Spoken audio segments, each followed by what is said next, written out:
Hey guys, welcome to my channel. My name is Katerina Lengold. I'm a serial entrepreneur, investor, and I'm also a person who has been searching for love, specifically self-love, through my entire life. And it's been a wonderful journey that taught me a bunch of lessons. And one of the lessons that I've learned is that self-love is not something that you just decide to have. It's something that you have to practice on a daily basis. And so the best way to practice something on a daily basis is to establish a habit. And in this video, I want to share with you 3 cornerstone habits that will help you establish self-love. One is related to your capacity to connect with yourself. Second one is going to be related to your capacity to accept your progress, perfect and imperfect.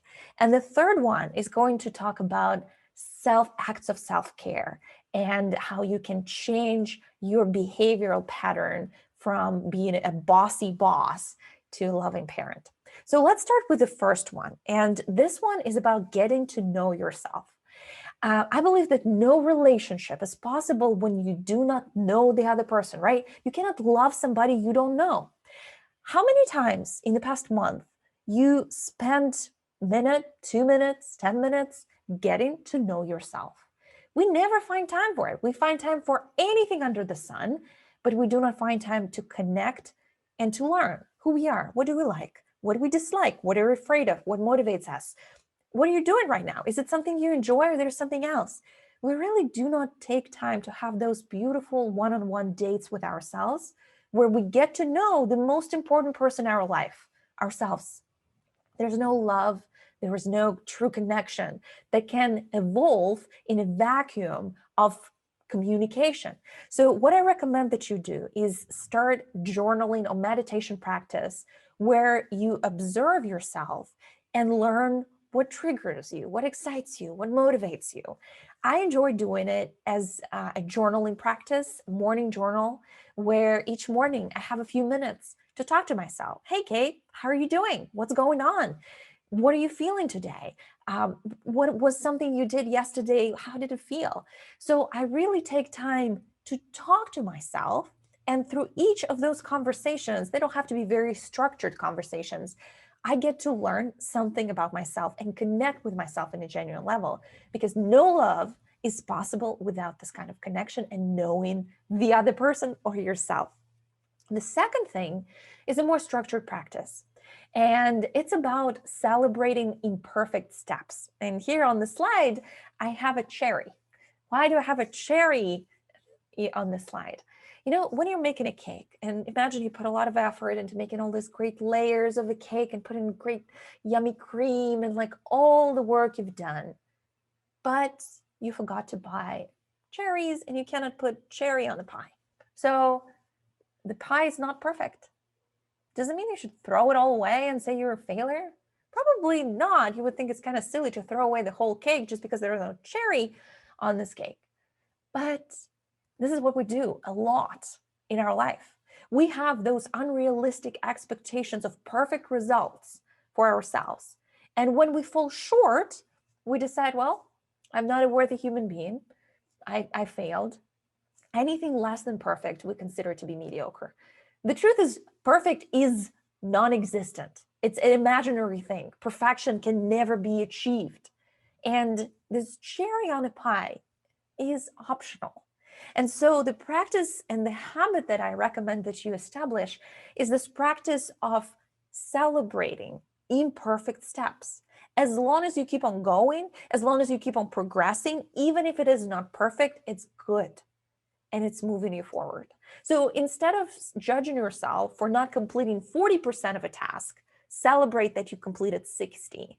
And you can also extract lessons from things that didn't work. So, okay, I did an awesome job that I did 60% of this task. Yes, good job, me. But there's something I can also learn from this. So not, but I'm a terrible person that I didn't do the remaining 40%, but like, okay, but here's something I can learn from this remaining 40%. So then you take your failures and all the imperfections of your steps and turn them into lessons. And then the complete result then is absolutely beautiful because it's progress plus learning. And this can be done in a very structured way. I enjoy doing weekly reflection practice. And I try to extract information about like, okay, here's my goals. And here's actually a planner that I have. You can download it using a link below. So I set goals for 3-week sprints, and then every week I track my progress.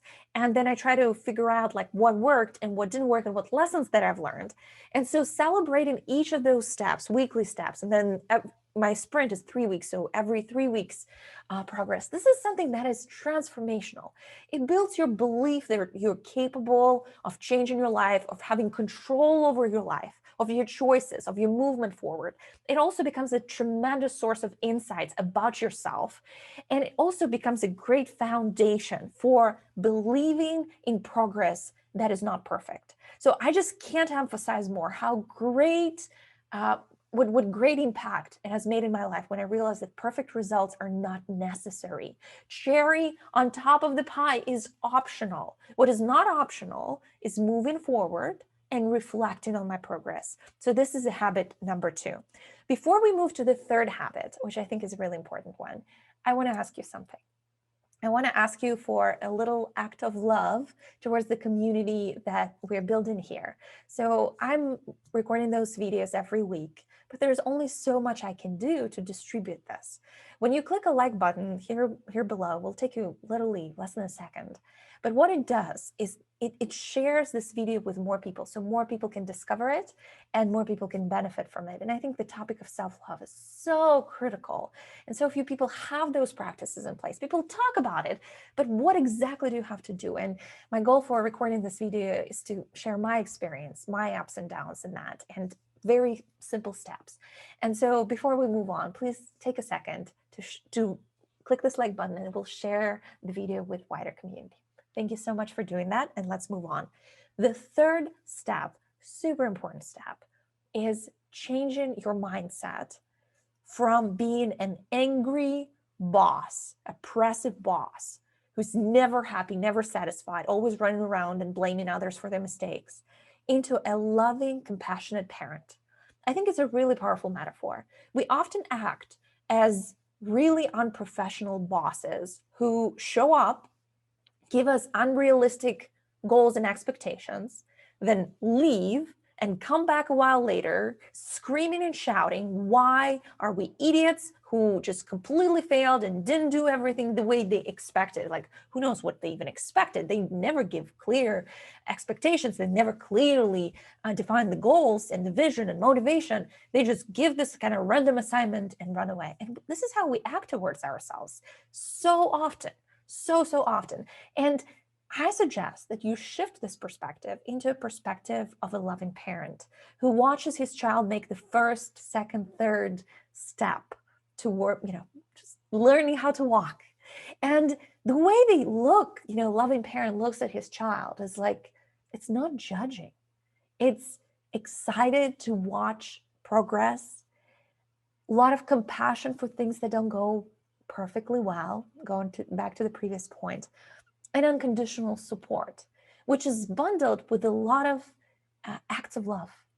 It could be a very simple act of love. Child is making those first steps and, really wobbly and difficult. And then, they get a hug, they get a kiss, they get an encouraging word. And those little acts of self-care are critical. And so what I recommend that you do as a loving parent for yourself is stop criticizing and judging. It really doesn't help anyone.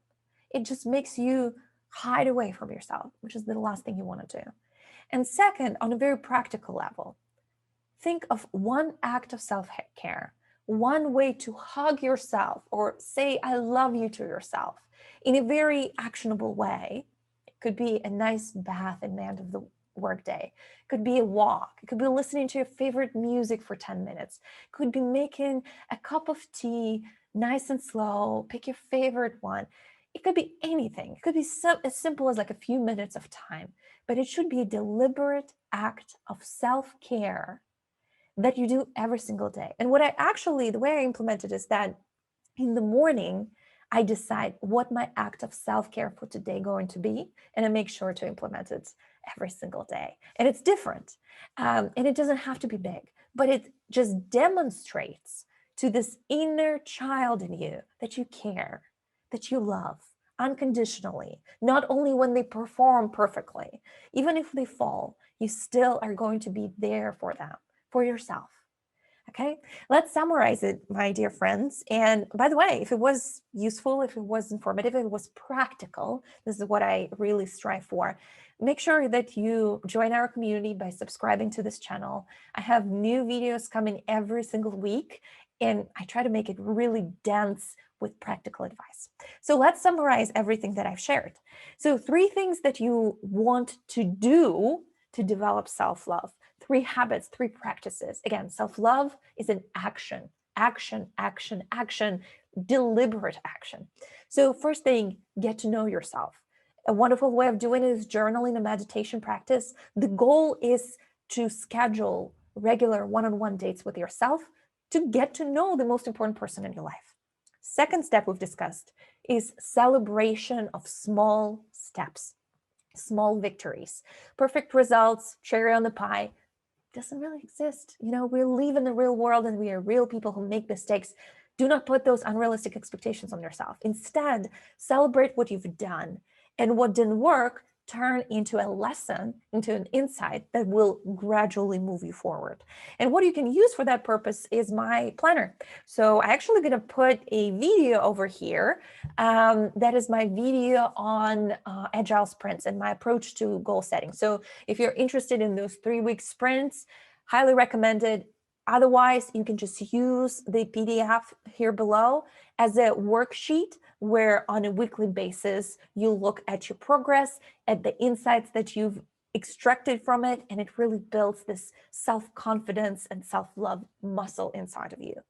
I also asked you to like this video. If you haven't done it below, please do it. And finally, we talked about this 2 types of mindset, 2 types of behaviors: angry boss or a loving parent. So we don't want to be those oppressive bosses with unrealistic expectations.